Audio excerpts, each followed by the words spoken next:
नमस्कार दोस्तों आज के इस वीडियो में हम स्विंग ट्रेडिंग के ऊपर बात करेंगे। और दोस्तों स्विंग ट्रेडिंग टेक्निकल एनालिसिस का सबसे अच्छा टूल्स है और सबसे इजी भी है।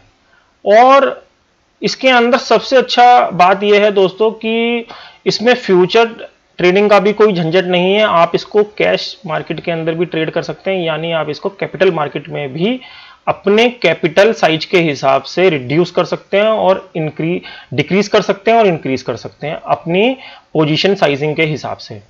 तो दोस्तों बेसिकली स्विंग ट्रेडिंग क्या होता है और ये कैसे काम करता है, ये पहले मैं आपको एक ड्राइंग के थ्रू समझाना चाहूंगा और फिर मैं आपको चार्ट के ऊपर लेकर चलूंगा और प्रैक्टिकल मैं आपको वहां पे समझाऊंगा बेसिकली ये काम कैसे करता है। तो दोस्तों पहले मैं ये ड्राइंग के ऊपर मैं आपको बता रहा हूं कि स्विंग ट्रेडिंग का जो रेंज है वो किस तरीके से हम निकालते हैं चार्ट के ऊपर। दोस्तों सपोज आप ये मान के चलिए ये एक चैनल है किसी भी स्टॉक का, सपोज एक एक्स स्टॉक है और एक्स स्टॉक का हम कोई रेंज निकाल रहे हैं और इसके अंदर स्टॉक ऊपर जाता है, इस चैनल के अंदर नीचे आता है, ऊपर जाता है नीचे आता है, ऊपर जाता है नीचे आता है। तो दोस्तों तो क्या होगा कि ये एक इसका स्विंग लो हो गया और ये इसका एक स्विंग हाई हो गया, ये एक इसका दूसरा स्विंग लो हो गया, ये एक दूसरा इसका स्विंग हाई हो गया, ये एक इसका तीसरा स्विंग लो हो गया और ये इसका तीसरा स्विंग हाई हो गया। तो दोस्तों बेसिकली ये एक रेंज हमको निकालनी पड़ती है किसी भी स्टॉक की या किसी भी इंडेक्स की, और उसके हिसाब से जब स्टॉक अपने सपोर्ट के आसपास, रेजिस्टेंस से सपोर्ट के आसपास आ रहा होता है तो ये हमारी बाइंग अपॉर्चुनिटी होती है। यहां पे हम बाइंग करने की कोशिश करते हैं, ये हम इसको AOV भी बोलते हैं, यानी एरिया ऑफ वैल्यू। और दोस्तों हमारा जो टारगेट होता है वो टारगेट हमारा ये वाला टारगेट होता है, क्योंकि इसका रेजिस्टेंस पॉइंट है। हम ये मान के चलते हैं कि स्टॉक यहीं तक ऊपर में जाएगा, क्योंकि हमने ये वर्किंग पहले ही करी रखी होती है चार्ट के हिसाब से कि चार्ट यहां तक ऊपर में आता है और यहां तक नीचे में आता है। तो दोस्तों ये बेसिकली स्विंग ट्रेडिंग होता है। और आप इसको ऐसे भी बोल सकते हैं कि स्विंग ट्रेडिंग इस तरीके से भी काम करता है, ये मैंने आपको चैनल के थ्रू बताया। और दोस्तों ये भी स्विंग ट्रेडिंग का ही पार्ट है, आप ये जो देख रहे हैं ये भी स्विंग ट्रेडिंग का पार्ट है। इसमें दोस्तों स्विंग लो ये हो गया, पहला स्विंग लो, ये इसका टारगेट हो गया।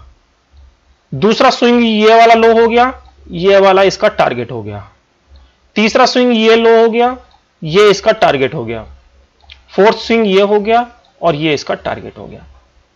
तो दोस्तों जब भी हमें मालूम है कि स्टॉक यहां से चलना शुरू हुआ किसी ब्रेकआउट के जरिए, और स्टॉक अगर आएगा तो वो ज्यादा इसी एरिया के आसपास आ सकता है, क्योंकि ये इसका सबसे अच्छा एरिया ऑफ वैल्यू है, यानी AOV है। हम इसको AOS भी कह सकते हैं, यानी एरिया ऑफ सपोर्ट भी कह सकते हैं। तो दोस्तों जब भी स्टॉक आएगा वो इसी एरिया के आसपास आएगा, और चांसेस ये हैं कि अगर स्टॉक इस चीज को फॉलो कर रहा है तो वो यहीं से ऊपर जाएगा और यहां तक के हमको कोई ना कोई प्राइस रेजिस्टेंस के आसपास के दिखाएगा। तो दोस्तों ये बेसिकली स्विंग ट्रेडिंग होती है। अब हम इसको करते कैसे हैं ये मैं आपको चार्ट के माध्यम से बताता हूं।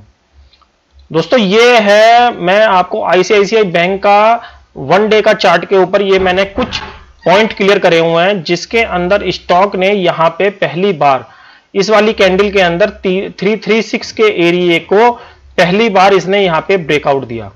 यहां पे ये आप देख पा रहे हैं, ये 336 का एरिया है जहां पे स्टॉक ने ब्रेकआउट दिया, और ब्रेकआउट देने के बाद स्टॉक ऊपर में 375 तक के एरिया को मैच करके आया। ये फर्स्ट टाइम में दोस्तों, मगर क्योंकि दोस्तों यहां पे इसने फर्स्ट टाइम ब्रेकआउट दिया तो ये यहां कहां तक ऊपर में जा सकता है इसका पहले से हमें मालूम नहीं होता। मगर जब इसने ये वाला इंपल्स पूरा कर लिया तो सेकंड टाइम जब स्टॉक ऊपर से नीचे आ रहा होगा तो हम ये मान के चलेंगे, हाई चांसेस ये हैं कि स्टॉक अपने उसी ब्रेकआउट के आसपास आकर रुकेगा, जो कि इसका पहले एक रेजिस्टेंस बना हुआ था। अब ये इसका एक सपोर्ट एरिया बन चुका है, जो कि 336 से लेके 337 के आसपास का है, जिसको हम दूसरी भाषा में AOV भी कह सकते हैं या AOS भी कह सकते हैं। और ये मैंने आपको क्लियर करा हुआ है कि AOV और AOS का क्या मतलब है। तो दोस्तों ये स्विंग ट्रेडिंग इसी तरीके से करी जाती है कि हमने एक चैनल किसी भी स्टॉक का पहले से निर्धारित किया हुआ है, पहले से मार्क करा हुआ है। जैसा कि आप इस चार्ट के अंदर देख रहे हैं, इस स्लाइड के अंदर देख रहे हैं कि मैंने ये येलो कलर का एरिया मार्क करा हुआ है और ये एरिया यही शो कर रहा है कि ये किसका एरिया ऑफ वैल्यू है।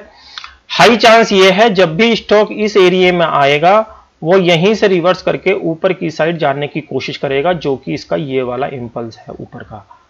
जब भी स्टॉक फिर दोबारा इस एरिया में आएगा वो ऊपर जाने की कोशिश करेगा।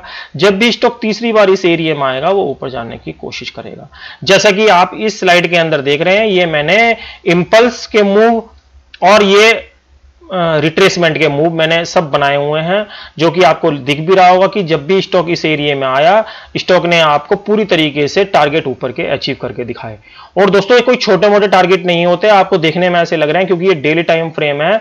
आप ये देखेंगे कि ये अगर हम इस वाले पहले वाले मूव की बात करें, ये इस वाले पहले मूव की बात करें अगर इस वाले की, तो इसमें इसने 11 दिसंबर को पहली बार स्टॉक 336 रुपए के भाव पे आया। इस वाले दिन 11 दिसंबर को, ये वाला पहला दिन था 11 दिसंबर को।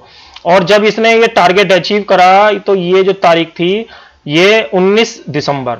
दोस्तों आप ये देख सकते हैं कि ये 19 दिसंबर यानी केवल 8 डेज के अंदर, 8 दिन के अंदर दोस्तों इसने आपको 336 से लेके 370 तक के लेवल दिखा दिए केवल 8 दिन के अंदर। ये वाली मूव केवल 8 दिन की है दोस्तों। और आप ये कहेंगे दोस्तों कि ये पहले 375 तक गया था मगर आप 369 पे कह रहे हैं। मैंने आपको बोला है दोस्तों कि हमको स्विंग ट्रेडिंग के अंदर पीए का भी बहुत ध्यान रखना पड़ता है, प्राइस ऑफ एक्शन का, कि स्टॉक जिस टाइम नीचे आ रहा है उस टाइम प्राइस एक्शन किस तरीके से काम कर रहा है और जिस टाइम ऊपर जा रहा है वो किस तरीके से काम कर रहा है। उसके अकॉर्डिंग ही हमें एंट्री और एग्जिट और एग्जिट को डिसाइड करना पड़ता है प्राइस सेक्शन के अकॉर्डिंग। जरूरी नहीं है कि स्टॉक यहां तक 375 तक गया तो सेकंड टाइम भी 375 तक जाएगा। हमें कोशिश ये करनी है कि जब भी स्टॉक इस एरिया के आसपास जाए हमें अपना प्रॉफिट बुक कर लेना है और जब भी स्टॉक इस एरिया के आसपास आए हमें यहां पे एंट्री करके चलना है। तो यही हमें स्विंग ट्रेडिंग के अंदर करना होता है। दोस्तों आप फर्स्ट मूव ये देख रहे हैं, सेकंड मूव आप ये देखेंगे तो आप इस वाली मूव के अंदर भी देख लीजिए, स्टॉक फिर 336 के आसपास आया।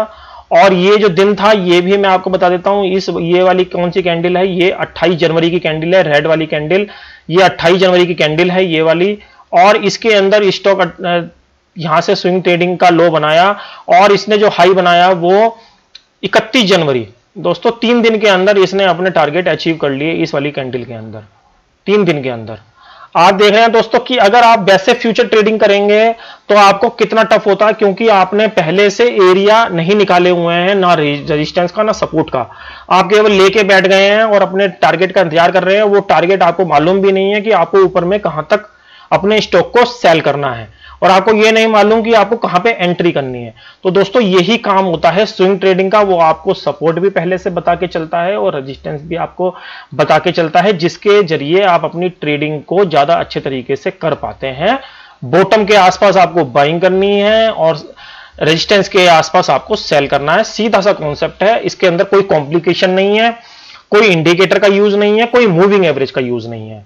दोस्तों टेक्निकल को आप जितना कॉम्प्लिकेट करना चाहते हैं आप उतना कॉम्प्लिकेट कर सकते हैं, मगर वो उतना ही टफ होता चला जाता है, उतना ही समझ में नहीं आएगा। आप इसके अंदर बहुत सारी मूविंग एवरेज ऐड कर सकते हैं, बहुत सारे इंडिकेटर ऐड कर सकते हैं दोस्तों, मगर वो उतना ही कॉम्प्लिकेटेड चार्ट हो जाएगा। अब ये चार्ट जिस तरीके से साफ सुथरा आपको नीट एंड क्लीन दिख रहा है और जिस तरीके से मैंने इसके अंदर एरिया ऑफ सपोर्ट और एरिया ऑफ रेजिस्टेंस निकाले हुए हैं वो उतना ही टफ हो जाएगा और हम उसके अंदर कोई भी अच्छा ट्रेड नहीं कर पाएंगे।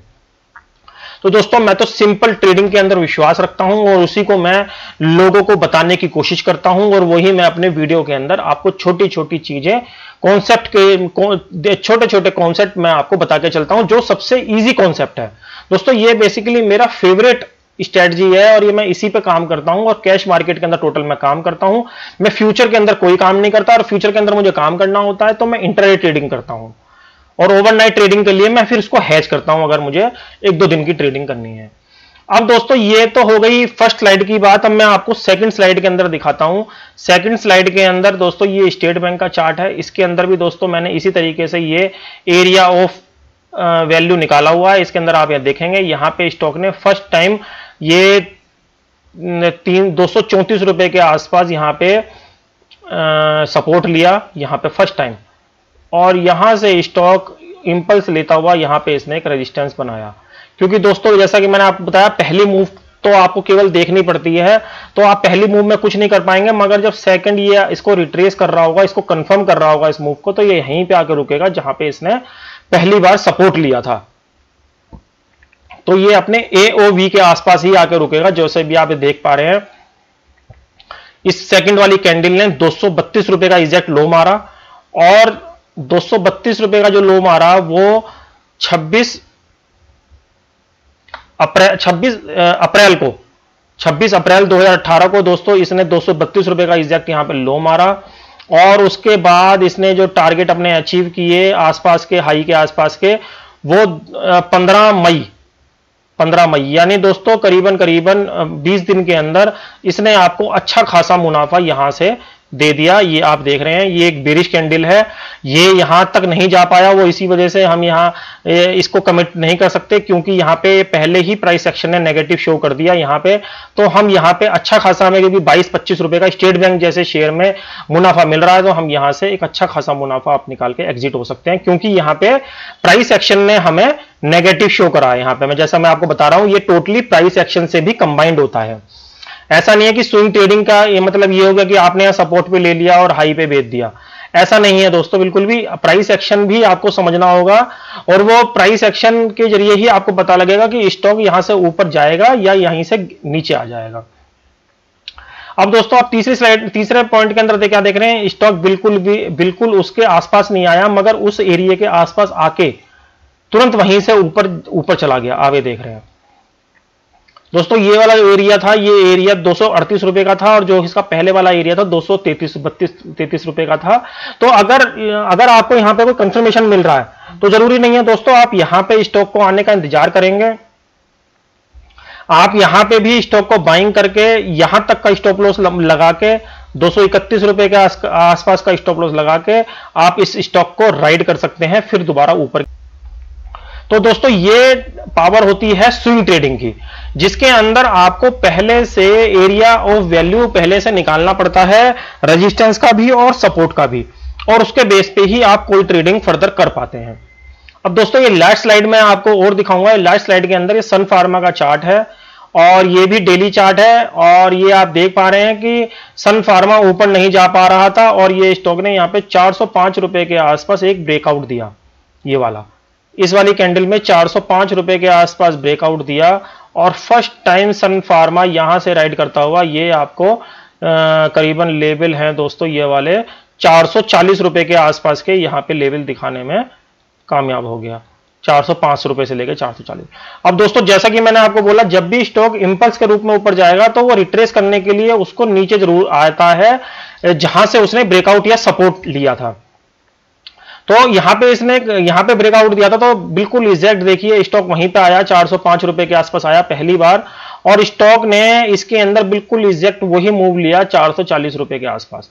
405 रुपए से 440 रुपए का एरिया इसने आपको कितने दिन के अंदर दिखा दिया। ये 30 जुलाई की कैंडल है, ये वाली बड़ी कैंडल की बात करूं, और जो इसने टारगेट दिखा दिए वो आपको 13 अक्टूबर, यानी 30 जुलाई और 13 अगस्त, यानी 13 दिन के अंदर, 13 दिन के अंदर इसने आपको ये टारगेट अचीव करके दिखा दिए 40 रुपए के। तो दोस्तों ये पावर होती है स्विंग ट्रेडिंग की, इसके अंदर कोई आपको झंझट भी नहीं है फ्यूचर ट्रेडिंग का कि मेरा स्टॉप लॉस मैच हो जाएगा, या मेरा कैपिटल साफ हो जाएगा, या मैंने ओवर माल उठाया हुआ। ये आप 100 शेयर से भी शुरू कर सकते हैं, ये आप 200 शेयर से भी शुरू कर सकते हैं, ये आप 500 शेयर से भी शुरू कर सकते हैं, जैसा आपका कैपिटल है आपके अकाउंट में, और आप इसको फ्यूचर ट्रेडिंग के अंदर भी स्टार्ट कर सकते हैं। और दोस्तों तीसरी बार देखिए, जब स्टॉक आया, तीसरी बार भी स्टॉक यहां पे आया, आप ये देखेंगे स्टॉक फिर दोबारा यहां पे आया इस वाली कैंडल के अंदर इसने 4 सितंबर को इसने ये वाला दोबारा लो बनाया, वही 405 रुपए के आसपास का, और इसने जो टारगेट अचीव कर लिया अगेन, इसने 12 सितंबर को इसने अपना टारगेट अचीव कर लिया, यानी केवल 9 दिन के अंदर इसने अपना दोबारा टारगेट अचीव कर लिया। तो दोस्तों आप ये देख पा रहे हैं कि छोटे छोटे दिनों के अंदर बिना किसी स्टॉप लॉस के आप स्विंग ट्रेडिंग को प्ले कर पा रहे हैं और एक अच्छा खासा मुनाफा इस बाजार से निकाल पा रहे हैं। दोस्तों मगर ये तभी पॉसिबल होता है कि इसके अंदर बहुत पेशेंस चाहिए, और ऐसा नहीं है कि क्योंकि मैंने आपको बोला है ट्रेडिंग का सारा काम, हमारा जो सारा कॉन्सेप्ट होता है माइंड सेट के ऊपर होता है, सारा साइकोलॉजिकल होता है। इसके अंदर भी पूरा पेशेंस रखना पड़ता है, पूरा मनी मैनेजमेंट यहां पे लाना पड़ता है कि आपको कोई ओवर वैल्यू नहीं, ओवर काम कोई नहीं करना है। अपनी कैपिटल के हिसाब से आपको बाइंग करना है और अपनी कैपिटल के हिसाब से आपको सेलिंग करना है। और आप इस काम को अगर कैश मार्केट में करेंगे तो आपको ज्यादा अच्छे रिजल्ट मिलेंगे बनस्पत या फ्यूचर ट्रेडिंग के, क्योंकि दोस्तों फ्यूचर ट्रेडिंग मैं किसी को वैसे भी प्रेफर नहीं करता। इसमें मोटे मोटे लॉट होते हैं और इसके अंदर बेशक बंदे को कितना ही पता हो कि उसका स्टॉप लॉस ये है, वो कहीं ना कहीं पैनिक हो जाता है इस वोलेटाइल बाजार के अंदर, जिस तरीके के बाजार आजकल हमारे चल रहे हैं। तो दोस्तों ये बेसिकली स्विंग ट्रेडिंग का कॉन्सेप्ट है, ये मैंने आपको क्लियर करा है प्राइस सेक्शन के बिहाफ पे कि प्राइस सेक्शन को कंबाइंड करके स्विंग ट्रेडिंग को जोड़ के आप किस तरीके से बेहतर मुनाफा कमा सकते हैं। वो आपने स्टेट बैंक के चार्ट के अंदर भी देख लिया, वो आपने आईसीआईसीआई बैंक के चार्ट के अंदर भी देख लिया, और ये आपने सन फार्मा के चार्ट के अंदर भी देख लिया। तो दोस्तों यही पावर है स्विंग ट्रेडिंग की, ये मेरी सबसे टॉप क्लास स्ट्रेटजी है और इसी को मैं फॉलो करता हूं। मैं एरिया और वैल्यू निकाल के चलता हूं पहले, और इसमें दोस्तों स्टॉक स्कैनर के जरिए आपको निकालने पड़ते हैं कि कौन से स्टॉक इस तरीके के रेंज के अंदर चल रहे हैं। मैं उन स्टॉकों की बात नहीं कर रहा जो कभी ऊपर जाते हैं कभी नीचे जाते हैं दोस्तों, मैं उन स्टॉकों की बात कर रहा हूं जो एक चैनल के अंदर प्रॉपर तरीके से चल रहे हैं। और दोस्तों इसमें एक ये भी झंझट नहीं है स्विंग ट्रेडिंग के अंदर कि आपको इसमें फ्यूचर ट्रेडिंग के अंदर ही काम करना है या फ्यूचर्स के स्टॉक के अंदर ही काम करना है। ये आप कैश के स्टॉक में भी काम कर सकते हैं कि जो फ्यूचर ट्रेडिंग के अंदर है ही नहीं दोस्तों, उसमें तो ये बिल्कुल लाजवाब काम करेगा, क्योंकि फ्यूचर ट्रेडिंग के अंदर तो फिर भी स्पेकुलेशन हो जाती है, मगर कैश ट्रेडिंग के अंदर तो सारा काम वही लोग करते हैं जिनके पास डिलीवरी बेस्ड काम होता है, क्योंकि वो फ्यूचर के अंदर स्टॉक होते नहीं है और वो पूरी तरीके से अपने जो लेवल है वो पूरी तरीके से फॉलो करते हैं।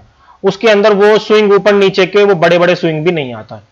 तो दोस्तों अगर आप इसको कैश मार्केट के जरिए करेंगे तो ये आपको ज्यादा बेहतर रिजल्ट देगा बजाय फ्यूचर ट्रेडिंग करने के। कैश मार्केट यानी आपको जैसा पता होगा कैपिटल मार्केट, जिसे हम फ्यूचर ट्रेडिंग से अदर, और इसमें दोस्तों 100 से लेके 500 शेयर तक भी आप ट्रेड कर सकते हो जैसा आपका कैपिटल है। इसमें कोई लॉट का भी झंझट नहीं है कि आपको पूरा लॉट ही परचेज करना है, और ना ही कोई स्टॉप लॉस का झंझट है, क्योंकि आपने पूरा पेमेंट जमा करा रखा है ब्रोकर के पास। जब भी आपका रेट आएगा, सपोज मानो हम ये मान लेते हैं आपने स्टॉक एक दिन पहले परचेज करा और सेम डे उसी दिन स्टॉक अगले दिन गैप डाउन खुल गया, दोस्तों स्टॉक अगर गैप डाउन भी खुल जाएगा तब भी आपको वो बाइंग के रेट, आपको वो रिट्रेसमेंट करते समय आपके बाइंग के रेट वापिस आपको दे जाएगा जिस रेट में आपने बाइंग करा था, अगर आप वहां पे फंस भी गए हैं बाइंग करके। तो दोस्तों ये पावर होती है स्विंग ट्रेडिंग की। तो दोस्तों ये वीडियो आपको कैसा लगा मुझे कमेंट्स बॉक्स में लिख के बताएं, और दोस्तों जिन्होंने हमारा यूट्यूब चैनल अभी तक सब्सक्राइब नहीं किया है तो प्लीज इसे सब्सक्राइब कीजिए और ज्यादा से ज्यादा लोगों के साथ शेयर कीजिए। तो दोस्तों आज के लिए इतना ही, अगले वीडियो में जल्द मिलेंगे, तब तक के लिए जय